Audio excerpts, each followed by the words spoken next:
diálogos que são tão fundamentais e importantes para todos nós, assim. Trocar ideias, não é? Amadurecer ideias de produção, não é? Rever, atualizar nossas referências teóricas. Então, eu sempre acho muito legal participar da semana Ensino, Pesquisa e Extensão, que eu participo desde 2009 aqui na UFCG.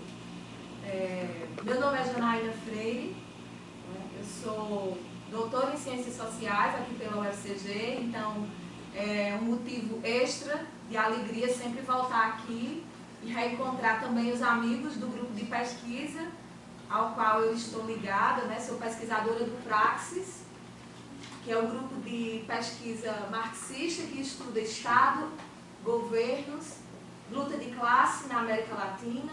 Então, a gente estuda os mais variados temas desde a perspectiva do marxismo, coordenado pelo professor Gonçalo. As reuniões são quase toda semana e são abertas as reuniões. Então, eu deixo aberto aí o convite nas nossas redes sociais. O grupo tem Instagram.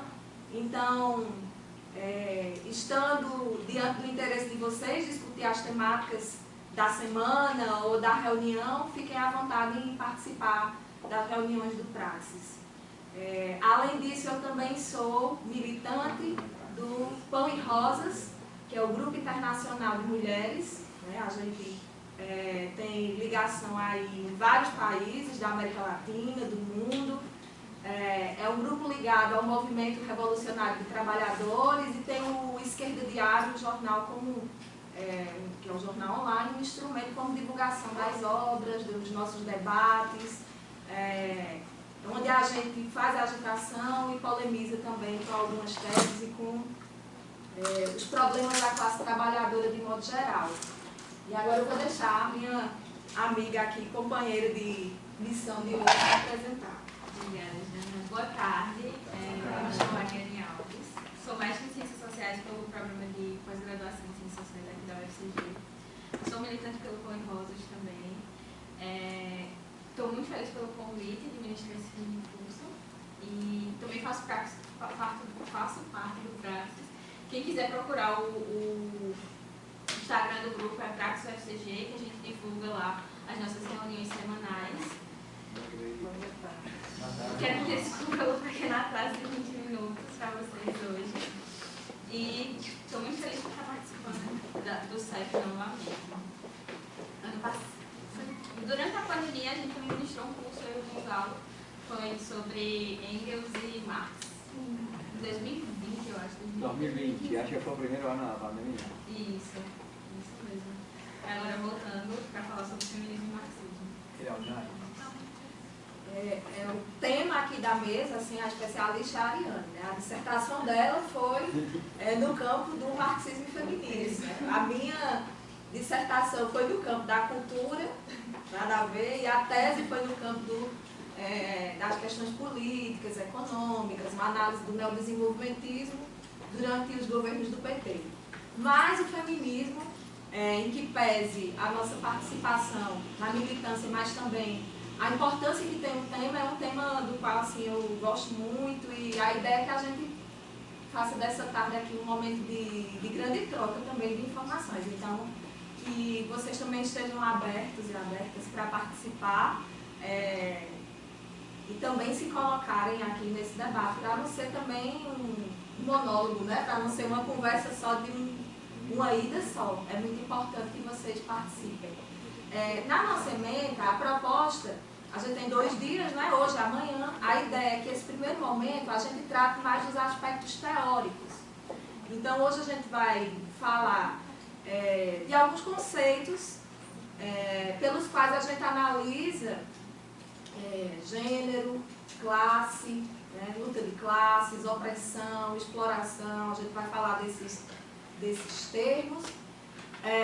Eu vou também abordar algumas polêmicas, digamos assim, teóricas, mas que são importantes para a gente fazer, ter um panorama e compreender melhor essa relação de marxismo e feminismo.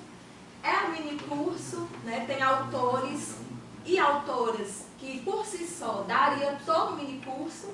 a gente não tem condições nem tempo, então momentos como esse servem mais como uma introdução muito breve do tema. Então, se algum autor ou autora não for contemplado a contento, né, dentro das expectativas, é por conta do tempo mesmo. Né? Então a gente vai falar aqui de vários títulos e nomes que exigiriam da gente muito mais esforço, mas o tempo é curto. E no dia de amanhã, a ideia é que a gente faça uma abordagem, uma análise, a gente traga mais uma questão histórica, né, mostrando a participação das mulheres, já que um dos temas da semana de ensino, pesquisa e extensão está ligado a isso também, a ideia de memória. Né? Então a gente vai buscar trazer um pouco da memória de luta das mulheres no campo do feminismo e marxismo. Ariane, quer falar mais alguma coisa? Só lembrar que no segundo dia a gente vai abordar mais sobre o papel da mulher na revolução, assim, pensando justamente nessa questão da história e também como a luta de gênero se implica a luta de classes. E aí,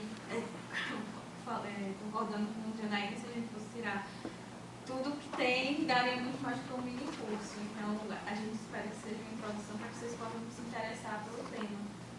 Por aí afora o povo faz um semestre, né, de cadeira. A gente está sendo bem audacioso em inventar um negócio desse. Então, entendam como uma introdução. Então, vamos lá. Introduzindo essa introdução que é o mini curso, eu gostaria de começar justificando por que é importante a gente falar de marxismo e feminismo em pleno século XXI. Né? Alguém poderia pensar, bom, mas ainda é válido a gente voltar às bases do marxismo, né? A teoria feminista evoluiu tanto, quem, ainda que brevemente, passou pela história do feminismo, viu as várias ondas, né? Como são chamadas eras, os momentos pela qual a história da luta das mulheres passou, e onde é que entra o marxismo, né, nisso? E aí eu quero começar justificando, ou apresentando essa justificativa a partir de dois pilares. Por que é que para nós é importante falar ainda e sempre de marxismo e feminismo, né, nessa chave? Primeiro porque a gente está vivendo dois importantes fenômenos históricos e estruturais. O primeiro deles é uma extra-feminilização da classe trabalhadora. Se a gente fosse abordar números aqui, a gente demoraria mais tempo, mas de maneira resumida, mais de 49% da classe trabalhadora mundial é feminina. Eu sugiro, já de cara, a leitura desse livro da Josefine Martínez, ou Martínez, né, tem um espanhol aqui, chamado Nós Mulheres e o Proletariado, em que ela vai tratar desse aspecto, entre outros temas, mas desse aspecto da atualidade de falar da questão do feminismo, dado esse aspecto da hiperfeminilização da classe trabalhadora. Essa hiperfeminilização, ela se materializa num outro fenômeno que é comum nessa chave histórica nossa, que é a precarização do trabalho. Né? Aí eu também já vou começar indicando também o livro da Diana Assunção, feminista, historiadora, militante, chamado A Precarização Tem Rosto de Mulher. É um livro, eu acho muito interessante, embora aborde uma questão pontual de uma greve de 2011, ela traz o relato histórico das mulheres trabalhadoras terceirizadas da USP que participaram de uma greve histórica. Né? A gente tem na cabeça que terceirizado não tem direito, também não faz greve. E aqui está um livro para mostrar a potência das mulheres. Essa questão da precarização ela é muito forte em se falando da atualidade do pensamento feminino. Um outro pilar desse momento histórico, e que justifica também a gente falar do feminismo e marxismo, é a ideia de que avançamos em termos tecnológicos, históricos, o capitalismo evoluiu e, portanto, haveria uma relativa conquista dos direitos democráticos das mulheres. As mulheres estão inseridas nos mais variados ramos da atividade produtiva, as mulheres não vivem mais sob, entre aspas, o jugo do lar, né? A gente vai já questionar bastante sobre essa perspectiva. Então, em certo sentido, a ideia de cidadania já alcançou as mulheres. A ideia burguesa, capitalista, de cidadania já teria alcançado as mulheres. Bom, esses dois aspectos históricos e estruturais, eles trazem para a gente um duplo desafio. O primeiro, há uma elevação das aspirações das mulheres, indiscutivelmente. Nós, mulheres, queremos mais espaço.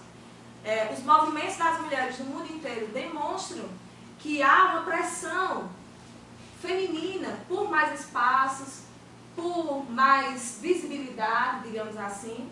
E o outro aspecto, o outro desafio, é o padecimento notável do contraste entre o que é a igualdade perante a lei e o que é a persistente desigualdade perante a vida. Esses são os dois desafios que essa quadra histórica coloca para a gente.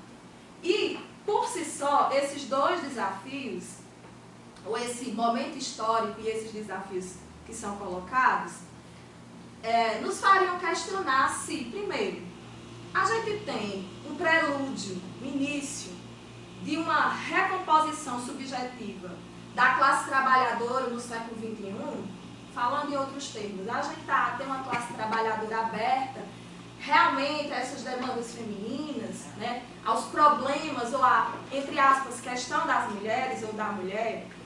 Uma outra questão que se levanta é, dessa nova reconfiguração aí, ou dessa nova configuração histórica, inclusive da classe trabalhadora, a gente começa a partir da década de 1970, ver a classe trabalhadora mudando completamente. A gente também não tem tempo de esmiuçar essa transformação, mas ela é determinante para a gente entender a segunda onda, por exemplo, do feminismo, né? Então, essa reconfiguração da classe trabalhadora, dela vai surgir um feminismo anticapitalista e socialista por si só. Então, essas questões, elas vão impor para a gente a necessidade de uma releitura de muitos clássicos, considerados clássicos, de muito que já foi produzido no pensamento social mundial, e também uma atualização desses textos a partir das questões, dos limites, das necessidades que são colocadas por esse labirinto histórico, digamos assim. Então, desses debates já clássicos, e que a gente vai falar muito desses debates clássicos aqui, o debate entre feminismo e marxismo, que vai abordar a relação entre patriarcado e capitalismo, ele está colocado na ordem do dia, certo? Interessante, abrindo um parêntese, antes de sair para cá, eu recebi no WhatsApp, alguém mandou para mim hoje uma matéria que saiu hoje na Folha, sobre a Silvia Frederici, né? Eu tive o cuidado de ler rapidamente a matéria, mas achei muito interessante como a Silvia é trazida na matéria, a feminista pop. A feminista pop que dialoga com alguns aspectos do marxismo, né, que está na crista da onda e que o Enem, olha, vejam só, né, o Exame Nacional do Ensino Médio trouxe à tona. Parece até que o feminismo nasceu ontem, né? A gente talvez vai precisar voltar à história do feminismo em si, da luta das mulheres, porque nasceu com o Enem, assim, com a prova, com a redação do Enem. Achei interessante o movimento de todo mundo discutindo a questão da dupla jornada, não sei o que é que os adolescentes e seu ensino médio precarizado eles colocaram lá na prova, né? Espero que não vai vir coisas muito avançadas, não. Mas achei interessante porque polemizou, deu para polemizar na internet com isso. A notícia, ela casa com a ideia nossa aqui, que é a de que, justamente nesse momento em que a classe trabalhadora é mais feminina, justamente nesse momento em que a gente tem um avanço, ou que algumas pensadoras, como a Andrea Datri chamam de ascenso da luta de classes das mulheres, né? Porque se você for olhar, grande parte dos movimentos que existem na atualidade, a gente vai falar mais sobre isso amanhã, eles têm na linha de frente as mulheres, eles têm as cascadas femininas, né? Só a gente lembrar do movimento do Ele Não, aqui no Brasil, da gente lembrar o Nenhum a Menos, do hashtag Trump nos Estados Unidos, A Maré Verde na Argentina. a Maré Verde na Argentina, que terminou se espalhando, né? A gente vai ver isso pelo mundo. Então é nesse momento que a gente pensa na necessidade de voltar aos clássicos, inclusive do marxismo, e recolocar na chave do dia as discussões sobre essa relação entre marxismo e feminismo. Então, esse momento histórico é o que a Josefine Martinez, né, fala no livro A Classe Trabalhadora Tem Rosto de Mulher. Ela vai trazer para a gente como uma evidência, né, essa atividade feminina mais ampla, ela coloca como sendo uma evidência trazida a partir desse momento da chamada segunda onda do feminismo, lá pelos anos 70, como essa segunda onda, ela recoloca a relação entre o pessoal versus o político, né? E como ali, a partir dos anos 70, e vai se ampliando até o momento que a gente está agora, a gente tem os primeiros debates ali sobre o trabalho doméstico, sobre o papel das mulheres no modo de produção capitalista. Né? Fica à vontade. É só importante pontuar que, né, nessa mesma janela do tempo dos anos 70, a gente tem a massificação da entrada das mulheres no mercado de trabalho. Então, essas discussões sobre trabalho, sobre o tempo do trabalho doméstico, elas não vêm num momento destoante. Elas vêm porque a realidade das mulheres naquela época é diferente. Há uma entrada maior porque o mercado necessita dessa entrada maior porque é um trabalho barato, entendido, do capital. Então, se começa dentro dos movimentos feministas a se discutir sobre o trabalho doméstico, sobre a importância desse trabalho para o próprio acúmulo de capital, que é uma coisa que a gente vai trabalhar também mais na frente. Exatamente. Então, esse momento é importante e, em todo caso, seja qual for o resultado disso que as pensadoras, as ativistas estão chamando de ressurgimento do movimento de mulheres, isso impõe para a gente esses debates sobre feminismo e marxismo justamente para a gente repensar, inclusive, algumas polêmicas ou alguns equívocos na compreensão dos chamados textos clássicos. E aí é bom que se diga que há uma revitalização do que a gente pode chamar de teoria da reprodução social, né? Onde o texto clássico da Vogel, tem aqui, né, se revaloriza, inclusive a expressão popular. Deixa eu tirar aqui para... Está segurando aqui o computador e vou ter que bagunçar. Para quem não conhece, a expressão popular editou, né, publicou a Lise Vogel, Marxismo e a Opressão às Mulheres, rumo a uma teoria unitária. Né? A Lise Vogel, ela é considerada, a obra dela é considerada a Bíblia, né, da teoria da reprodução social, que parece que é atual, né, do Enem para cá. E no calor dessa intervenção acadêmica que a Lise fez, né, as ativistas norte-americanas, elas partem da Lise Vogel, inclusive para construir o livro Feminismo, que eu trouxe, mas está tudo aqui empilhado.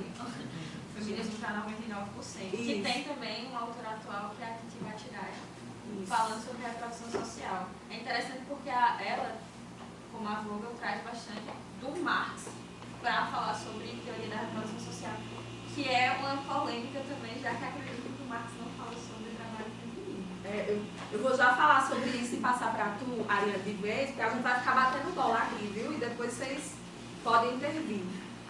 Essa necessidade aí diante também da pluralidade do movimento feminista. Né? A gente não pode esquecer que quando a gente fala de feminismo, embora recorrentemente a gente fala no singular, é preciso pensar o plural. Inclusive, quando a gente fala também de feminismo marxista, a gente precisa pensar e entender as múltiplas vertentes e tendências do interior do feminismo marxista. Então, não é algo tão simples assim.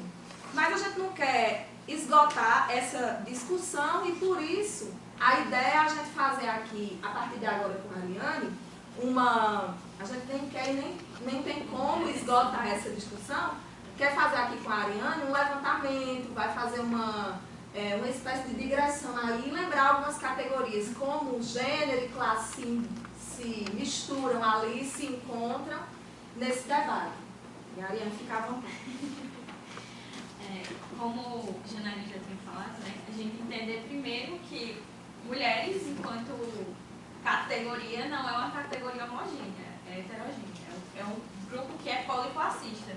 Então a gente precisa falar para definir algumas coisas, como qual feminismo e por que feminismo e marxismo.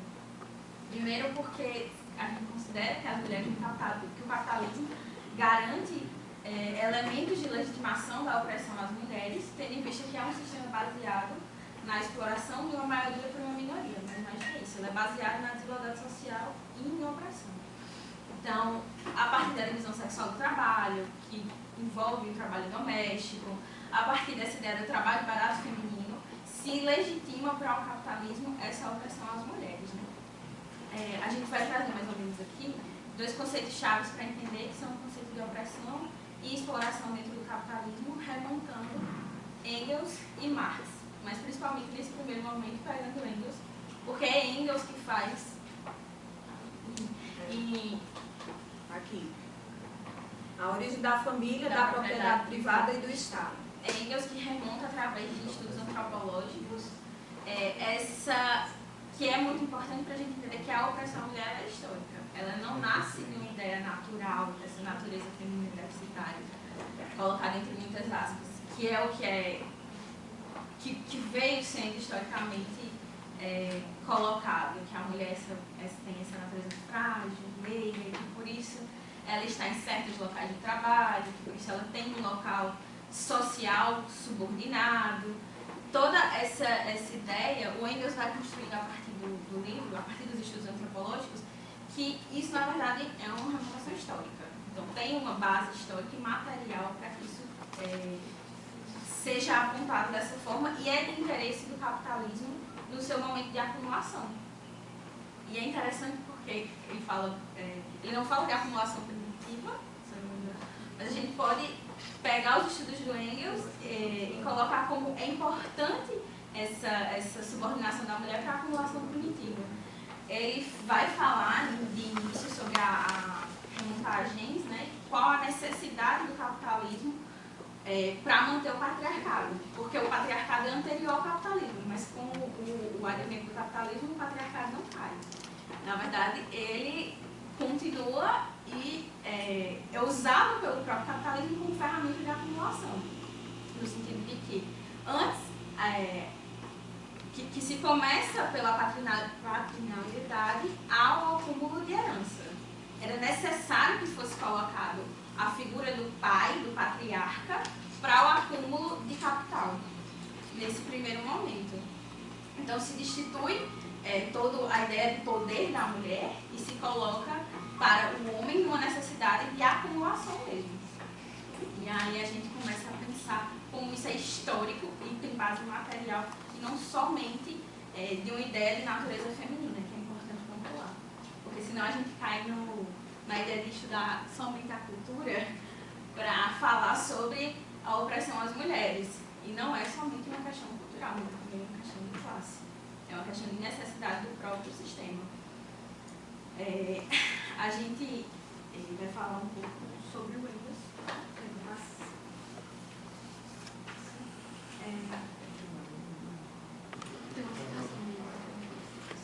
Ele fala que o primeiro antagonismo de classe aparece na história, coincide com o desenvolvimento do antagonismo entre o homem e a mulher na monogamia, que é justamente o nascimento da mulher, da família monogâmica, dessa ideia de patriarcado.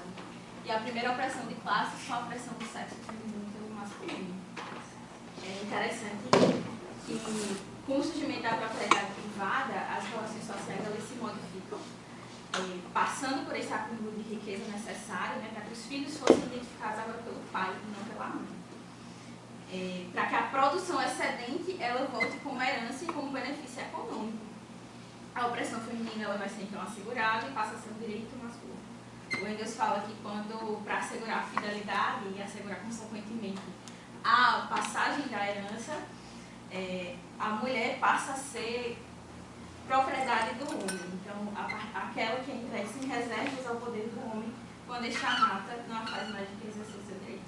Se a gente for pensar ao longo da história do próprio Brasil colônia, tinha uma lei que permitia que o homem matasse a mulher caso ela viesse a ser infiel. Não só isso, mas também o próprio código, a legislação brasileira permitia que essa dependência não fosse só propriedade, mas que houvesse dependência econômica. A mulher até 1962 ela não podia criar uma conta bancária sem a permissão do seu marido. Se a gente for pensar em 1962, não é tão ruim assim. Então, existe uma base mais ou menos histórica dessa opressão à mulher e desse asseguramento ali de que ela seja uma propriedade também.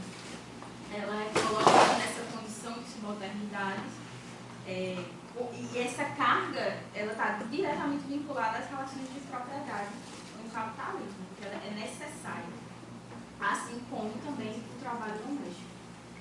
O patriarcado ali ele vai assumir esse papel na instauração da acumulação e também vai assumir o papel de opressão para essas mulheres.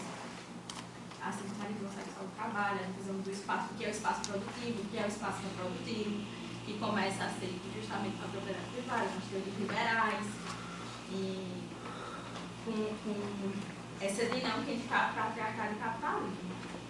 A gente vai abordar um pouco agora sobre o que é o conceito de exploração e opressão, para falar sobre relação de classe. Deixa eu só interromper aqui, bater bola com a Ariane, porque a gente fica se perguntando mais por que o Engels, né? Por que voltar? Inclusive, existem muitas polêmicas, inclusive em torno dos estudos antropológicos, né, de falhas que teriam existido a partir da base, ou como a gente diz na história, né, eu sou historiadora de formação, a fonte histórica utilizada pelo Engels para compor esse livro. Né? Teria se encantado com os estudos antropológicos e, de certa maneira, cometido equívocos que são questionados. Tem coisas datadas, né? Tem aspectos datados, mas por que o Engels ainda é importante em 2023 para a gente continuar falando de feminismo marxismo? Primeiro, os movimentos, nesse ascenso de mulheres, a gente tem uma série de insígnias, né? Que são levantadas, né? Frases de efeito que são colocadas nos movimentos, né? de cara, em faixas. Quando a gente vai olhar a relação histórica, elas têm a base lá em Engels. Elas têm relação com o que Engels falou na escrita da família, a origem da família, da propriedade privada e do Estado. Então, ele é um divisor de águas, incontestavelmente. Para o feminismo marxismo, para os estudos nessa área, ele é uma importante referência, né? Porque ele faz esse apanhado entre a dominação da mulher e o excedente econômico, como a Ariane falou. Tem uma frase do Charles Fourier, né, do socialismo utópico, que o próprio Marx absorve e coloca no Capital, né? O nível de desenvolvimento de uma sociedade é dado pela relação entre homens e mulheres. Além disso aí, tanto a escrita, né, a preocupação do Engels com a questão, a condição da mulher, a própria preocupação já dos socialistas utópicos. Daqui a pouco também eu quero abordar a Tristan, que é o que a gente pode chamar de uma pré-marxista, digamos assim. Ela também fazia parte ali do rol dos socialistas utópicos, mas ela escreve com preocupação no final do século XIX, já com a questão da mulher, mas é a prova cabal de que as questões ligadas à opressão das mulheres, elas nascem das preocupações e das reflexões feitas pelos socialistas, né? Então não dá para você jogar fora e você avançar sem recorrer ao texto clássico, por exemplo, como o de Engels. E outro aspecto é que o Engels volta sempre. Todas as polêmicas, inclusive com as novas feministas, a Ariane vai entrar no patriarcado, fazem Engels voltar. Né? As críticas que são feitas ao texto de Engels e que permitem com que o campo do marxismo, do feminismo,